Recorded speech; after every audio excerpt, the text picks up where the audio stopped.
Hey there, Nopenguin here, and we are in a Tier 0 format. I know I've said this before, but I'm serious this time.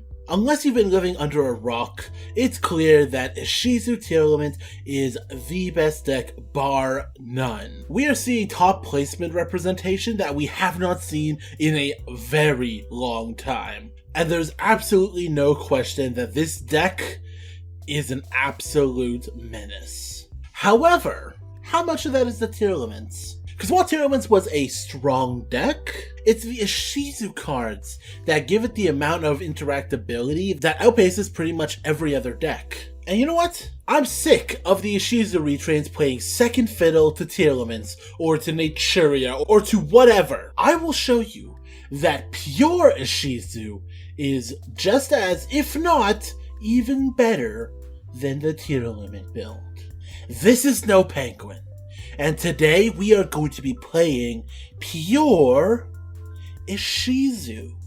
And here it is, my masterpiece.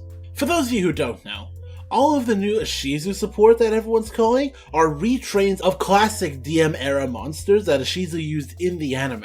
And I'm not only playing the retrains, I am going to play every bit of Ishizu support, even those DM era monsters. And starting us off will be the first monster of the bunch to actually get a retrain, Zolga. Yes, Zolga the Prophet is a bit of Ishizu retrain that came one full year before the current wave of Ishizu support. And it shows, as the effect is not great, but at the same time it works really well in a pure build. If you control an Earth Fairy monster except itself, you can special summon this card from your hand and then look up to the top 5 of each player's deck, and that's it. You just look at it. You don't get to reorder it, you don't get to send them. However, for those of you familiar with Gravekeeper's Trap, seeing what the next cards our opponent is going to draw is insanely important. I'll go more into this when we get to Gravekeeper Trap, but those who know, you know. Next we have Kelbeck, retrained into Kelbeck the Ancient Vanguard.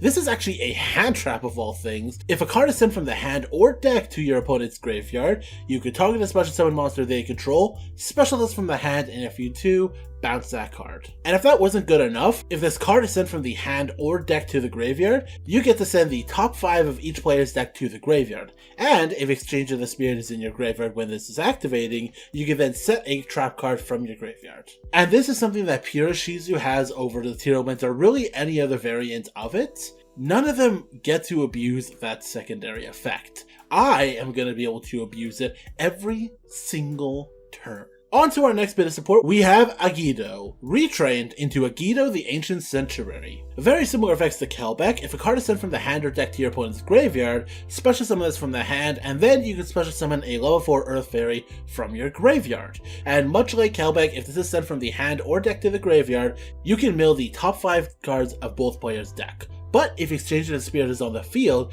you could choose a player to mill an additional 5. One thing I will note, with the first mill effect where both players send, if either player has less than 5 cards in their deck, they'll just send their entire deck. However, if we're using this secondary effect, if Exchange of the Spirit is in the graveyard to mill 5 more, it has to mill 5. It cannot mill 4 or less.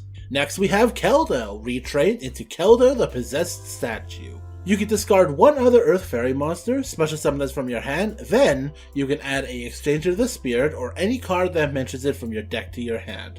So this lets you add any of the new Ishizu cards, which is really good because this can either get a exchange into rotation so we can get it into the graveyard, or it can get us into any piece we may be missing. This is an amazing card and I love it at 3. Unlike Kelbeck and Yugioh, this has a different effect, one that it shares with our next retrain. Its effect states that you can banish this card as a quick effect to target up to 3 cards in either graveyard, shuffle them into the deck. And if you have Exchange of the Spirit in the graveyard, you can target up to 5 cards. This is hands down one of the best parts of this deck. Being able to interrupt chains by sending cards that would be needed to resolve effects back into the deck, to stop your opponent from using resources in the graveyard, just being able to interrupt whatever they want, the Bestials, anything like that, makes it such an amazing card. And the fact that it's not only Keldo, but our next card that has this effect makes it even more consistent and even more oppressive. Speaking of, Mudora! Now, holding on to the DM era Mudora, this is actually a good card in and of itself. You gain 200 attack for each fairy monster in your graveyard, which doesn't seem like a lot, but with the amount of milling that this deck does, this can easily be over 4k, and you have plenty of ways in this deck to special summon it from the graveyard, or adding it from your deck, so this card can easily steal games if your opponent isn't paying attention. And its retrain, Mudora the Cestus Oracle. You can discard one other Earth Fairy monster, special summon this card from your hand, and if you do, you can place a Gravekeeper Trap from your deck face up into your spell and trap zone. This is great because Gravekeeper's Trap has a during the draw phase effect, and not having to wait a turn to flip it up makes it so much better. And like Keldo, banish this card from the graveyard as a quick effect, target up to 3 cards in any graveyard, shuffle them in, or if you have Exchange of the Spirit, you can shuffle 5. Now, these next cards aren't Ishizu cards specifically, but these next 2 cards were released around the Zolga retrain, and they specifically support Earth Fairies, so I'm gonna go ahead and call this Ishizu support. First, we have World Soul Carbon. Very simple effect, you contribute this normal summon set card, add an Earth Fairy monster from your deck to your hand, except itself. And if this is in the graveyard and a fairy monster is sent to the graveyard, you can place this card on top of your deck. This card is unironically really good, and if I were to build this deck again, I would actually put it at 3. Being able to search out any of your Earth Fairies without losing advantage is insanely good, because at most you're wasting your normal summon, which is fine, because all the cards that you're going to be searching out special summon themselves anyways, or special summon other cards, so you really don't need your normal summon. The other Earth Fairy support is Thrawn the Disciplined Angel. This is less good. Finally, we are playing a small Vernalizer engine. All of them are Earth Fairy monsters that work perfectly with the Ishizu support. I would argue way more than actually Tearlaments themselves, and it just meshes beautifully. And finally, we have the star of the show, Gravekeeper's Trap. This is a card that we have access to that Ishizu tier really don't, as they're not going to be playing Exchange of the Spirits. But my god, if we are able to get this up, we can completely shut down Tearlaments for the rest of the game. If Exchange of the Spirit is in your graveyard while this is face up, your opponent cannot activate the effects of cards in the graveyard or even special summon them. This is a one-sided graveyard negation. It's awesome. You're still able to do all of your amazing things. You can mill to your heart's content to get your own effects off, and your opponent simply has nothing they can do. And if that wasn't good enough, you still have 2 more effects.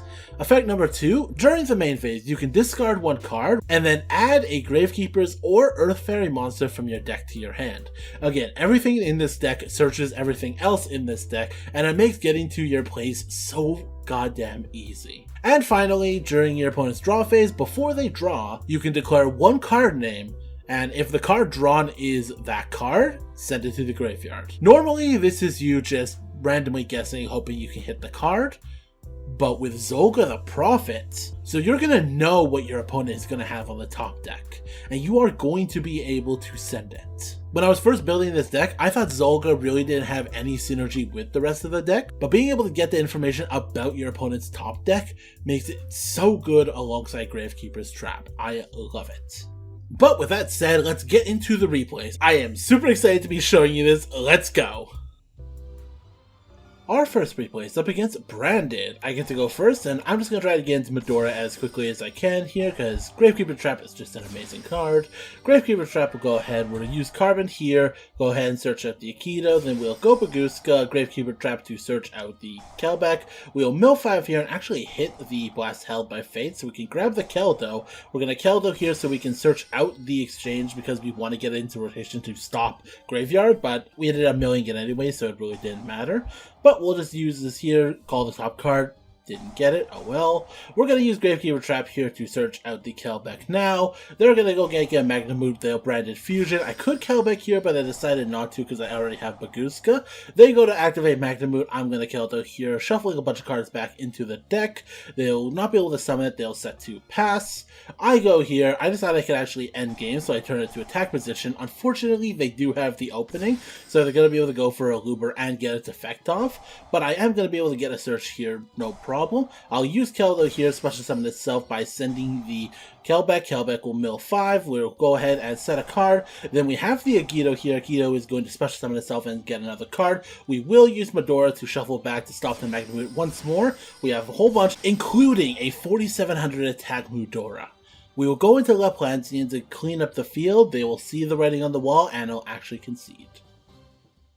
Our final replay is up against Tearlament Ishizu. That's right, we're going up against the deck. They get to go first, unfortunately, and they are going to be able to mill a bunch here. Luckily, I did get the Medora here, so I'm going to be able to stop their Reinhardt from going through, but they are going to be able to mill, which unfortunately, they do get the Salic and the Huffness and a draw. I do get this, so I'm able to stop one of them, but they're still going to get a search and a draw. Off that, they will get Scream and... Reinhardt, Jesus Christ.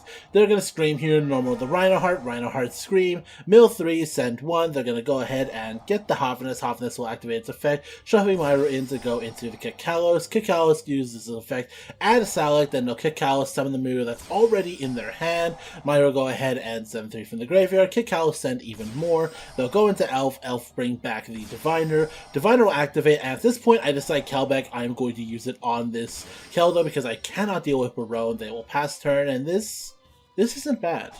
I get to go here. I'm going to use the Bloom to go off, and they will go Myro just to try to dump cards here during the turn.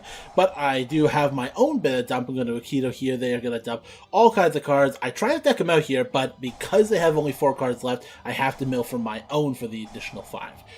Big ol' Shane here, but my Medora is going to say no. Unfortunately, their Medora is also going to say no. They're going to shuffle in a bunch of resources. We are going to be able to stop the chain from going through, but they've gotten a lot of resources back. I'm going to go ahead and use another Vernalizer, which will get hit by the Ash. Kelbeck actually got sent here, so I'll be able to send 5. Then we'll be able to add the Medora with the Blast Out by Fate. They still get a whole bunch of cards off. They're going to special summon out the Kleido Heart. I get back the Medora. They will go ahead and get rid of our trap, shuffling it back. I will use this effect to go ahead and grab another Zoro the Prophet and special summon our 4600 Medora. Then we will go into Laplacian, activate its effect to be able to wipe the board of 3 cards. They have the Hovness here, so they are going to mill some here. They don't really get anything except a Salad to add a card, but from here I get attack over the Diviner, attack over the Myru, go to main phase 2, double a Zeus, and at this point they disconnect as they really don't want to deal with this, and they've pretty much run out of most of their resources. Wow, I really didn't expect to completely destroy that tier deck. Did they play to the best of their ability? Probably not. Not a lot of people can play that deck to the best of its ability, but god damn it, I feel good about that win. Honestly, this deck is an absolute blast to play. I am so happy with it right now. Of course, there's a lot of cards that if I were to build this for actual competitive use, I probably wouldn't. You know, all of the DM era Ishizu cards, except for Medora. Medora is, like I said before, a sleeper hit amongst the DM cards. This guy gets so big and can easily steal games from under opponents. I love base Medora. But that is the end of the video. If you liked, give it a like, subscribe if you want to see more, throw me a comment, let me know what deck you would like to see a pure version of next. But until then, this is Nopenguin, Ishizu Idolizer, signing out.